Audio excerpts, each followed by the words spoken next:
আসসালামু আলাইকুম রহমতুল্লাহ। 1 ঘন্টা সময় মনে আছে তো? আমার কিন্তু মনে আছে। ইনশাআল্লাহ 1 ঘন্টার মধ্যে আপনারা জাবেদার এক্সপার্ট হবেন। এখন গত ক্লাসে আমরা আলোচনা করেছিলাম নগদ লেনদেনগুলো নিয়ে। নগদ লেনদেনে কি চিন্তা করতে হয়? নগদ টাকা আসছে নাকি গেছে, নগদ টাকা আসলে নগদান হিসাব ডেবিট, নগদ টাকা চলে গেলে নগদান হিসাব ক্রেডিট। এটা ছিল না? এখন আজকে আলোচনা করব বাকিতে লেনদেন নিয়ে। বাকিতে দুইটা জিনিস হয়, হয়তো কোনো কিছু ক্রয়, নয়তো কোনো কিছু বিক্রয়। এখন বাকিতে ক্রয়ের সাথে সম্পর্ক হচ্ছে পাওনাদারের, আর বাকিতে বিক্রয়ের সাথে সম্পর্ক হচ্ছে দেনাদারের। বাস এই দুইটা লাইন ভালো মতো মনে রাখেন। বাকিতে ক্রয়ের সাথে পাওনাদারের সম্পর্ক, আর বাকিতে বিক্রয়ের সাথে দেনাদারের সম্পর্ক। পাওনাদার মানে কি? একজন ব্যক্তি যে আমার কাছে থেকে টাকা পায়। আমি যদি নগদে ক্রয় করতাম, কেউ কি আমার কাছে টাকা দাবি করতে পারতো না। আমি বাকিতে ক্রয় করেছি বলেই কেউ আমার কাছে আসে আর বলে তোর কাছ থেকে টাকা পাই।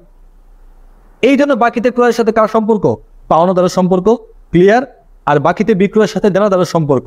দেনাদার মানে একজন ব্যক্তি যার কাছ থেকে আমি টাকা পাই। নগদে বিক্রি করলে কি পরবর্তীতে বলতে পারতাম ওই তোর কাছ থেকে টাকা পাই? না, বাকিতে বিক্রি করেছি বলেই আমি দাবি করতে পারি ওই তোর কাছ থেকে টাকা পাই। বাকিতে বিক্রয়ের সাথে কার সম্পর্ক? দেনাদারের। এইবার একটা ছোট্ট নিয়মের মতো মুখস্থ করে নেন, সূত্রের মতো করে মুখস্থ করে নেন, দেখবেন আপনার জাবেদা অটোমেটিকলি সহজ হয়ে যাবে। সূত্রটা কি? নগদে বাকিতে যেভাবেই আপনি পণ্য ক্রয় করেন, ক্রয় হিসাব ডেবিট, 50% কমপ্লিট। ডেবিট লাগবে, ক্রেডিট লাগবে? ডেবিট আপনি পেয়ে গেছেন। নগদে পণ্য ক্রয় করেন আর বাকিতে পণ্য ক্রয় করেন, ক্রয় হিসাব ডেবিট। নগদে পণ্য বিক্রয় করেন আর বাকিতে পণ্য বিক্রয় করেন, বিক্রয় হিসাব ক্রেডিট। বাস দুটো লেনদেন আমরা দেখি। নগদে পণ্য ক্রয়, বাকিতে পণ্য ক্রয়, দুই জায়গাতেই ক্রয় হিসাব ডেবিট।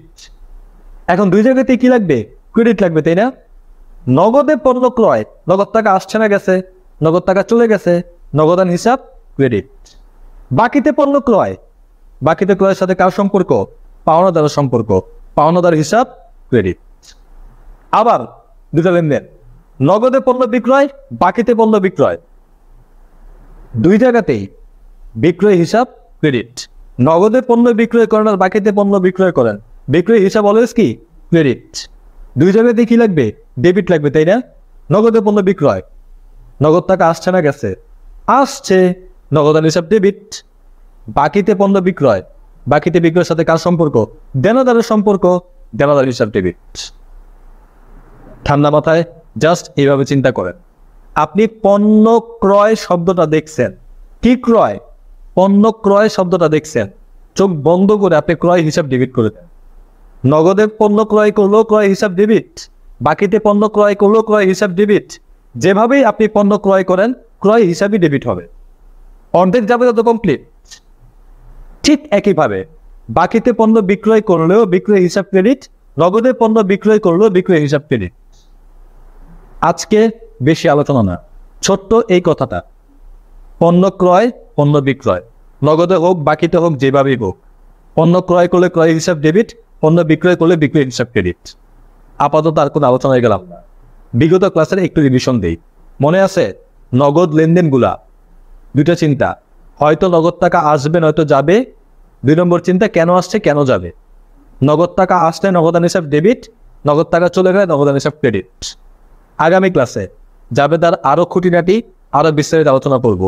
Children, take care. আসসালামু আলাইকুম ওয়া রাহমাতুল্লাহি ওয়া বারাকাতুহু।